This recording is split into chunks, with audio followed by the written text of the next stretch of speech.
A crise econômica na Grécia é o tema de hoje aqui do Ponto de Vista e eu converso com o professor da Unicamp de Economia, Plínio de Arruda Sampaio Júnior. Bem-vindo, professor. Obrigado. Professor, para a gente começar a discutir esse tema, o que levou a essa crise atual na Grécia que tanto está aí nos noticiários? Olha, a crise da Grécia é o produto da crise econômica mundial, agravado por erros de política econômica antes da crise e depois da crise. Então, a Grécia foi vítima de uma bolha especulativa muito grande, promovida basicamente pelos bancos da Alemanha e da França, e quando houve a reversão dos fluxos, quando houve uma aversão ao risco e os banqueiros resolveram tirar o dinheiro da Grécia, a Grécia acabou sofrendo um forte estrangulamento cambial, uma crise de dívida externa de grandes proporções. Isso vem desde 2008, com a crise econômica que acarretou nos Estados Unidos e acabou afetando aí o mundo todo? Na verdade, vem de 2007 e escancara em 2008, então a Grécia já está entrando no 9º ano de crise. Sobre essa dívida atual, ela veio somente aumentando desde 2008 para cá ou a Grécia chegou a pagar uma parte da dívida inicial e agora ela fez outra? Como é que se deu esse processo? Essa é uma boa questão, né? Qual é a origem da dívida externa grega? Não é uma origem real. Não é porque a Grécia tenha gasto mais em moeda estrangeira do que aquilo que ela consegue arrecadar em moeda estrangeira. A dinâmica da dívida grega é essencialmente financeira, ou seja, é uma dinâmica de capitalização de juros. Então é uma dívida absolutamente impagável.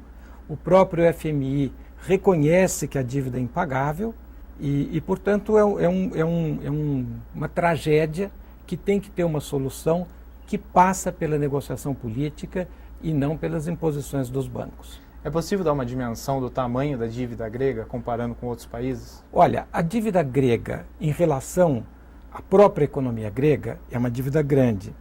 Em relação a outras economias e a outros problemas financeiros da economia mundial, não é um problema grave. Para te dar uma dimensão, com 300 bilhões de dólares, você resolveria completamente o problema grego. Você pode dizer, bom, mas 300 bilhões de dólares não é pouca coisa.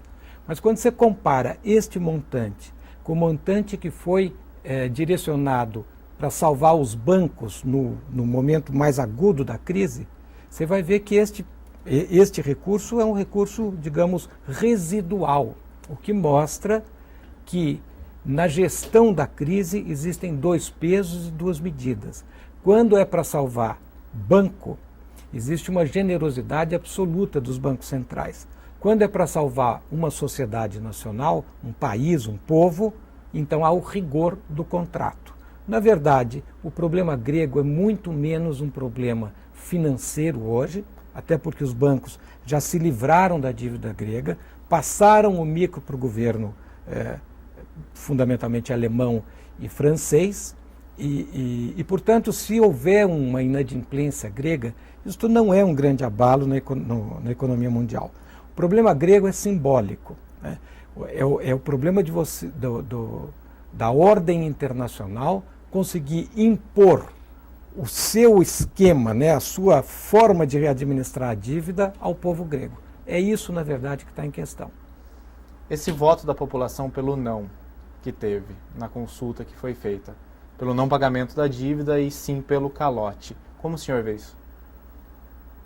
O voto não foi exatamente pelo calote, né? O voto foi contra as condicionalidades draconianas que estão sendo impostas à Grécia, né?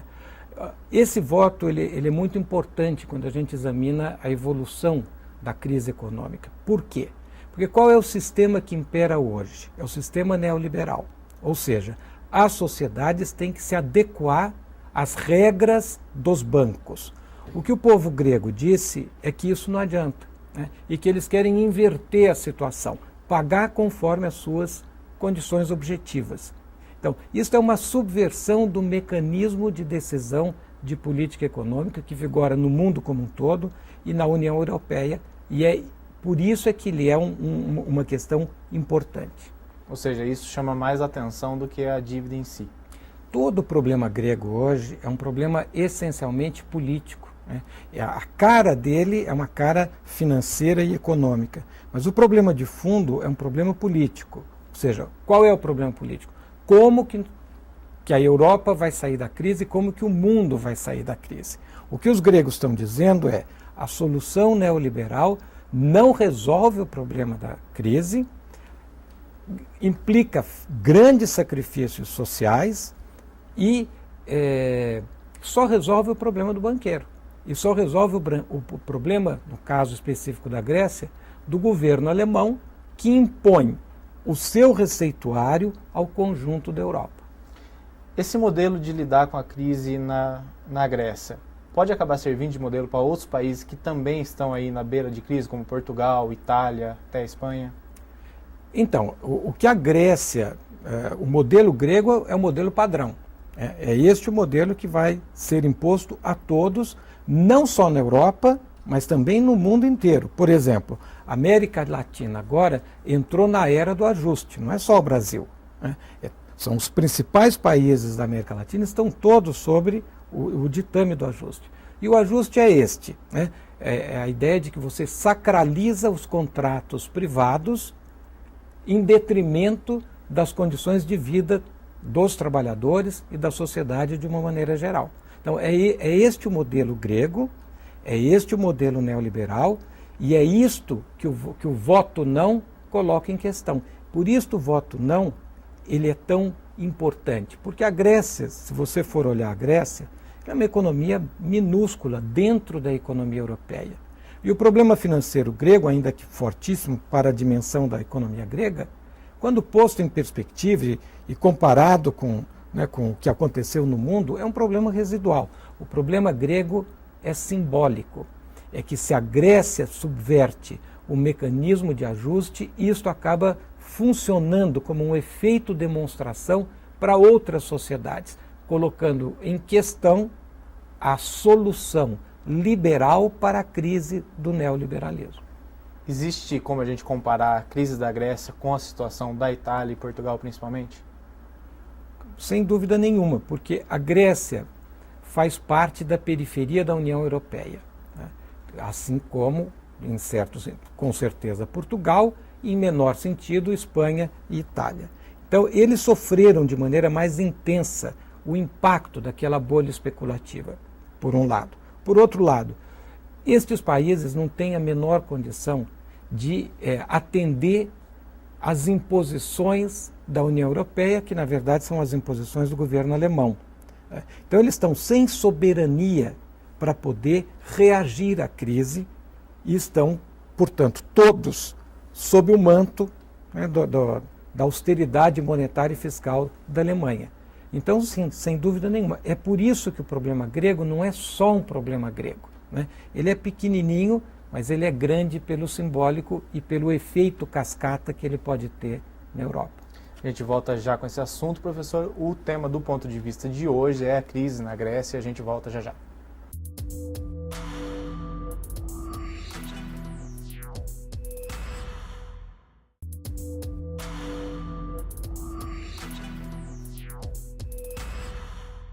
Voltamos com o ponto de vista falando sobre a crise na Grécia com o professor de Economia da Unicamp, Plínio de Arruda Sampaio Júnior.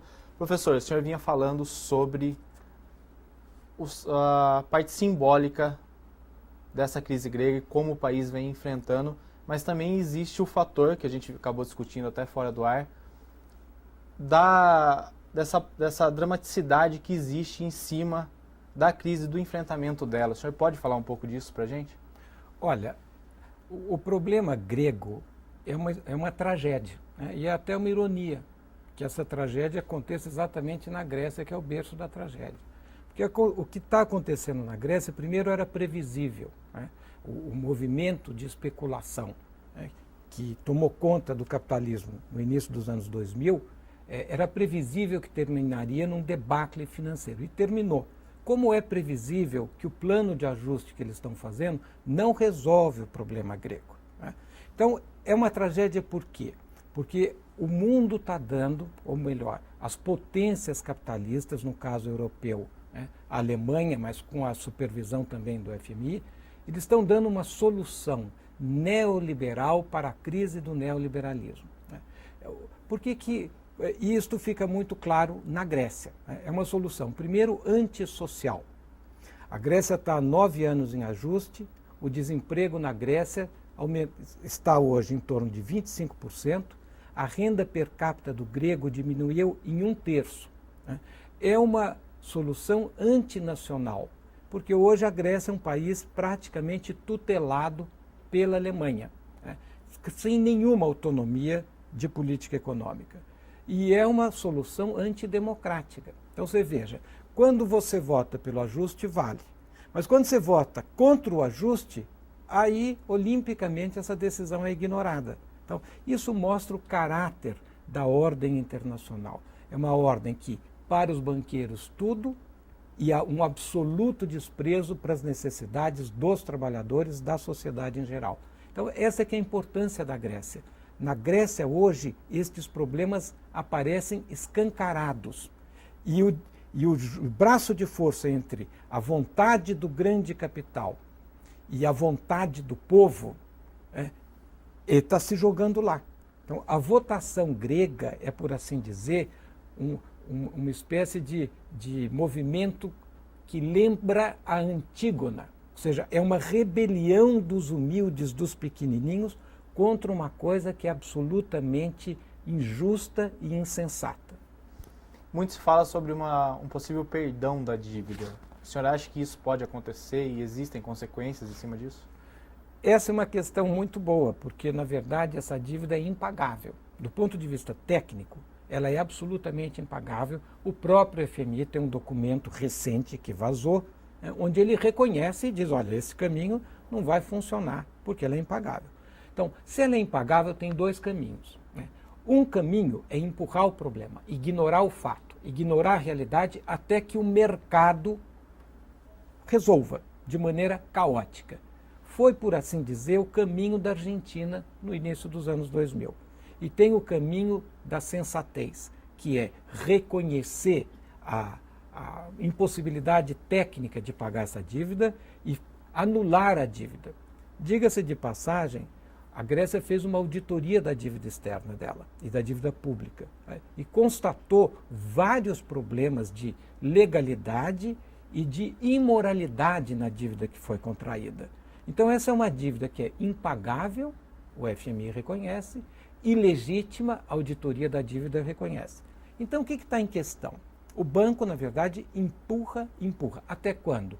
Até quando o mercado não perceber que isto chegou a um limite e estourar o problema, ou quando a população, pelo meio político, fala, olha, basta, isso daqui não tem sentido e nós não vamos mais aceitar. Mas daí quem paga? É o mercado? Quem paga, digamos, esta dívida, na verdade, é uma capitalização de juros.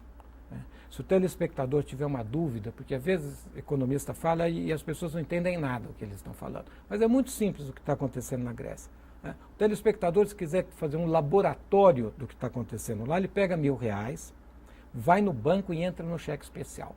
Depois de 3 meses vai ver o que aconteceu. Aquela dívida se multiplicou. É esta a dinâmica que está corroendo a capacidade de pagamento da dívida grega. Então, você diz, de quem é o prejuízo? Essa dívida não tem que ser paga. Este prejuízo tem que ser encaixado pelos bancos. Os bancos, quando emprestam, eles põem os juros, e os juros variam de país em país em função do risco. Por isso, os juros gregos, inclusive, eram mais altos da Europa. Bom, o risco veio. Agora, eles precisam arcar com o risco, que, em certo sentido, eles já se preveniram no preço que eles puseram nos juros. Então, a regra de mercado é curiosa, porque quando é contra o banco, não vale. Mas quando é a favor do banco, tem que ser cumprida. E é isto tudo que está sendo jogado de maneira muito clara no problema grego. É como se fosse um dinheiro virtual, praticamente. É um dinheiro virtual. Na verdade, é uma capitalização de juros sem nenhuma base, sem nenhum fundamento real, sem nenhum lastro real, que eles vão fazendo. Enquanto o grego pagar, digamos, o banqueiro está ganhando. E como fica a situação da Grécia diante da zona do euro, sendo que ela perde toda essa credibilidade por conta dessa exposição da dívida? Uma das coisas que a Grécia está revelando, o problema grego está revelando, são os impasses do sistema da União Europeia e da zona do euro, né? Qual é o problema? Você está juntando economias que são muito desiguais, né? Então você tem uma economia que é muito forte, muito competitiva, que é a alemã, e você tem economias muito frágeis, débeis do ponto de vista econômico e financeiro, como é o caso da Grécia. Quando os ventos são bons, os problemas deste desequilíbrio, eles acabam se acomodando no crescimento. Mas quando há uma contração e a sociedade precisa se defender, mobilizar algum instrumento para proteger sua economia popular, defender o emprego, defender o salário, os países não têm instrumentos para fazer isso. E aí o que está acontecendo? A União Europeia funciona basicamente em ordem unida com a Alemanha, né? Então a Alemanha, que deveria participar da União Europeia com princípios de solidariedade e cooperação com os fracos, eles impõem a sua vontade unilateral. E com isso eles estão, no fundo, fragmentando e inviabilizando politicamente a Europa. Mais do que isso, né? Começa a aparecer de uma maneira mais clara agora que a Alemanha deixa de jogar pela União Europeia e passa a fazer um jogo próprio. Então, o que se vive hoje na Europa é um grande temor, uma grande apreensão em relação à possibilidade da Alemanha voltar a funcionar como um país imperialista, agressivo, né, que impõe a sua vontade ao conjunto, doe a quem doer. Mas nós tivemos aí também, agora recentemente, uma reação da França justamente por conta desse domínio alemão. Isso pode mudar os rumos ali na União Europeia? Olha, a crise da União Europeia não é uma crise só da Grécia, né? É uma crise do conjunto, inclusive da França. A França passa hoje por uma gravíssima crise econômica. Ela não é tão profunda como a grega, mas ela é um impasse econômico de grandes proporções. E na origem, em última instância, está o mesmo problema. Ou seja, a França não tem capacidade de desvalorizar a moeda, né, de fazer déficit público, de acomodar os efeitos da crise, porque ela está dentro do sistema alemão. Então começa agora um braço de ferro muito forte, né, entre a França e a Alemanha para ver se há uma flexibilidade maior nas regras do euro.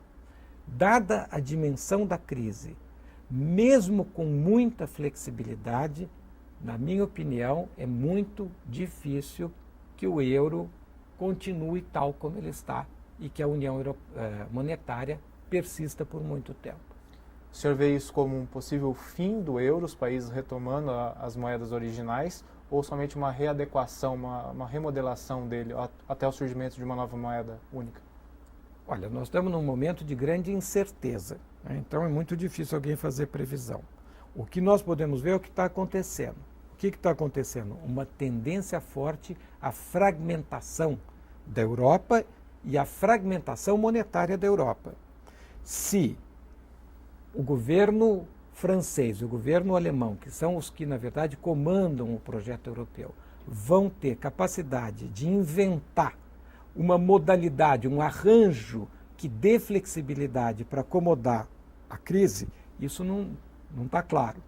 O que está claro no passado é que o governo alemão e mesmo o governo francês, eles respondem aos interesses de suas grandes multinacionais.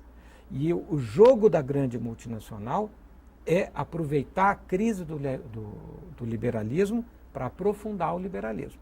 Se isto não for mudado, e isto suporia uma mudança política profunda, eu acho pouco provável que a Europa consiga criar alguma coisa de novo para, digamos, manter o projeto da unificação monetária. A gente volta já com esse tema, professor. O ponto de vista de hoje discute sobre a crise na Grécia e já a gente volta.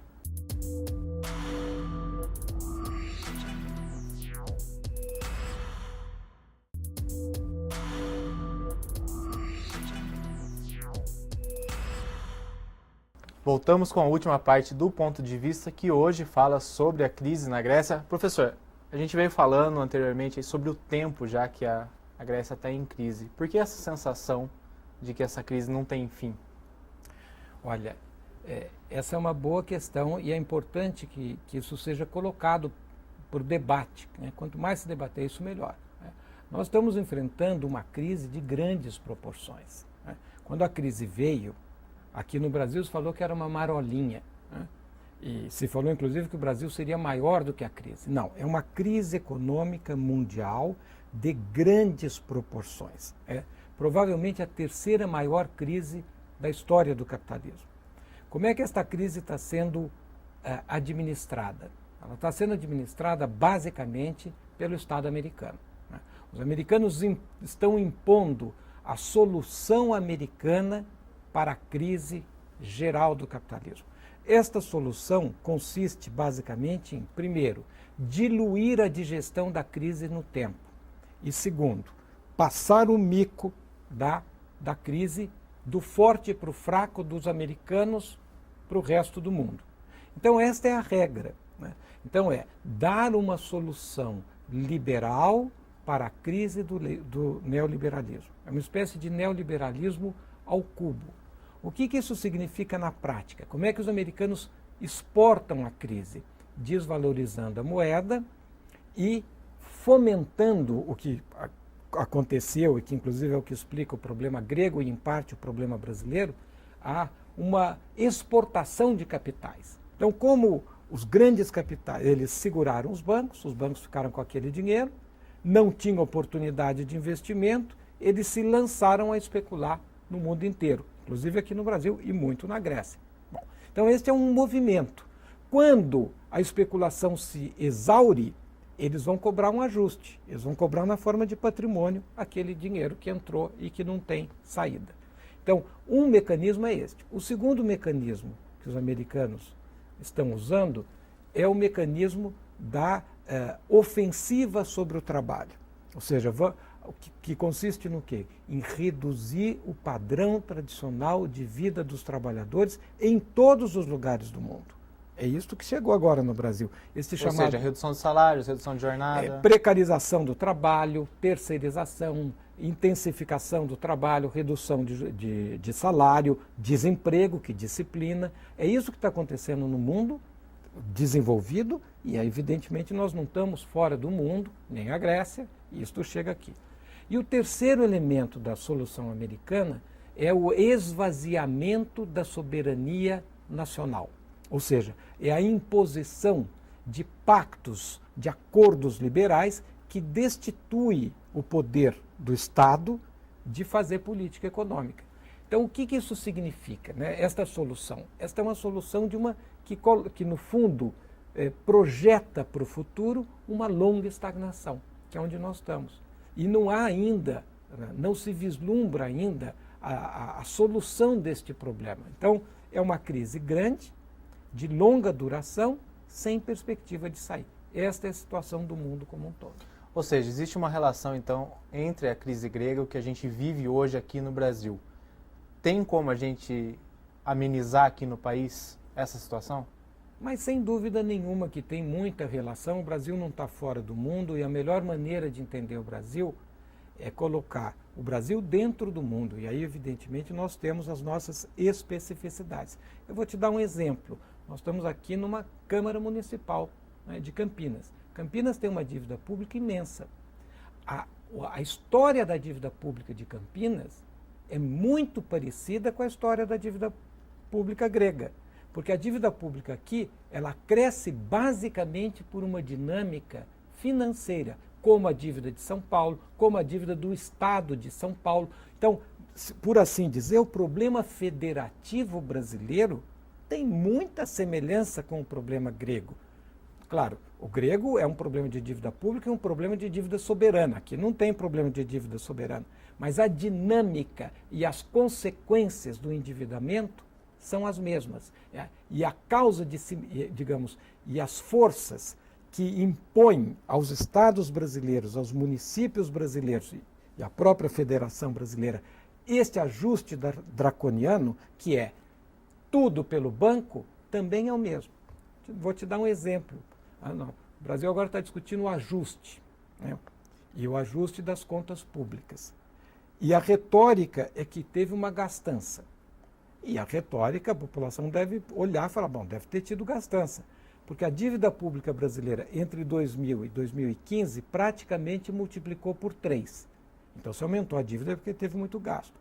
Mas se a gente dividir o gasto entre gasto real e gasto financeiro, gasto real com educação, com saúde, com transporte, com moradia, com segurança, enfim, este não teve gastança, teve economia, chama superávit primário. Economia de 3% do PIB, é uma baita economia, uma tremenda economia. É quase equivalente aos recursos que os americanos transferiram para fazer o Plano Marshall. Só que em vez de pôr na economia, nós estamos tirando isso. Mas então de onde vem o estouro da dívida? Da lógica de capitalização de juros. Esse é um assunto que o Brasil tinha que estudar.